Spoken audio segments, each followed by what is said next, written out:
You finish a full day of work and feel genuinely exhausted, but you cannot point to a single reason why. You did not do anything unusually difficult. You were not in back-to-back meetings. You just sat at your desk, got through your tasks, and now you feel emptied out in a way that does not quite match the effort you actually put in. That feeling is real, and it is not about your focus, your sleep, or your discipline. It is likely about something you barely noticed all day. Most people spend their entire waking day surrounded by background noise. Not loud noise, not disturbing noise, just a constant, low-level presence of sound that never fully stops. A television on in another room, music playing through headphones while you work, the ambient hum of an open-plan office, the notifications, the passing conversations, the sounds of the street bleeding through a window. None of it feels like a problem. That is exactly why it is worth paying attention to. The common explanation most people accept is simple. Background noise is just noise. It sits in the background, you tune it out, and you get on with your day. The assumption is that if something does not actively bother you, it is not affecting you. This seems reasonable on the surface, but it does not hold up once you understand what your brain is actually doing while that sound is present. Your brain does not switch off its response to sound just because you have decided the sound is unimportant. It continues monitoring it. Research in cognitive neuroscience consistently shows that the auditory system remains alert even when attention is directed elsewhere. The brain is always performing a kind of background check on incoming sound, assessing whether anything in the environment requires a response. This monitoring process is not free. It draws on a shared pool of mental resources. This connects to a well-established concept in psychology called cognitive load. The brain has a limited capacity for processing information at any given time, and every active process draws from that capacity. When people talk about mental fatigue, they are often describing what happens when that capacity gets stretched across too many competing demands. Most of those demands feel intentional, like the work itself, the decisions made, the information processed. But some of the demand is invisible, and sound is one of its most consistent sources. What makes background noise particularly draining is not its volume, but its unpredictability. Research on distraction shows that irregular or variable sounds are significantly more disruptive to cognitive performance than steady, continuous ones. A fan running in the corner of a room is less cognitively expensive than a conversation happening nearby. Not because the conversation is louder, but because it carries unpredictable information. Language, in particular, is processed automatically by the brain. You do not choose to parse the words you overhear. That processing happens involuntarily, pulling resources away from whatever you were trying to focus on. This is easy to recognize in an open-plan office. You are trying to read something carefully, and there is a conversation happening 10 feet away.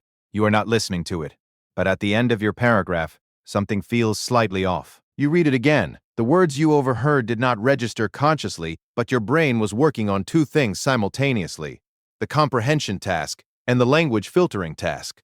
Both cost something. The same effect applies to working with music. For tasks that are largely automatic, like sorting, filing, or repetitive physical tasks, music does not interfere much. But for tasks that require sustained reading, writing, or complex problem-solving, research consistently shows that the presence of lyrics or variable musical structure adds processing load. People often feel more energized when they start, because music affects mood and arousal. The depletion tends to arrive quietly, later in the session, when the cumulative cost becomes visible. Phone notifications operate on a different but related mechanism.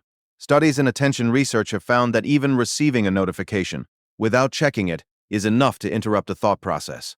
The brain orients toward the signal. It briefly considers the source. Then it returns to the task. That sequence is fast, often under a second, but it is not free. When this happens dozens of times across a workday, the cost accumulates. And because each individual interruption feels trivial, the total cost goes unrecognized. The uncomfortable realization here is not that noise is destroying your productivity. It is more subtle than that. The realization is that your sense of having tuned something out is not the same as your brain having stopped responding to it. Feeling unbothered is a conscious experience. The monitoring that underlies it is not conscious. You can feel fine while your cognitive resources are quietly being drawn down in ways you have no direct access to. This also explains something many people notice, but rarely connect to sound. That specific tiredness that feels different from physical exhaustion. Physical tiredness has a weight to it, a heaviness in the body. Cognitive depletion often feels more like flatness, a slight blurring of motivation, a reduced desire to think about anything complex. It arrives at the end of a day in a noisy environment and feels like something personal, like a character flaw or a sign of weakness, but it follows a straightforward pattern tied to the environment, not the person inside it. It is worth being clear about what this does not mean. This is not an argument that silence is the only valid environment for thinking, or that noise is uniformly harmful. Some people genuinely focus better with a steady ambient background, and research on environments like coffee shops suggests that a moderate level of consistent ambient sound can, for some tasks, support a kind of creative, diffuse thinking. The problem is not sound itself. The problem is the assumption that the impact of sound is determined entirely by how much you consciously notice it. It also does not mean that anyone who works in a noisy environment is doomed to constant depletion. People adapt. Context matters. The nature of the work matters. The point is not to generate worry about something that has always been present. The point is to close the gap between how background noise feels and what it is actually doing. People have a tendency to explain away fatigue using the most visible factors available. A hard meeting, a difficult conversation, a complex piece of work. These explanations feel satisfying because they are proportional and identifiable. The harder it is to name the cause of tiredness, the more likely people are to internalize it as something about themselves. Understanding that a sustained, invisible tax on attention is part of what generates that tiredness is not a fix. It is simply a more accurate description of what happened. At the end of a day where background noise has been a constant companion, the tiredness you feel has a source.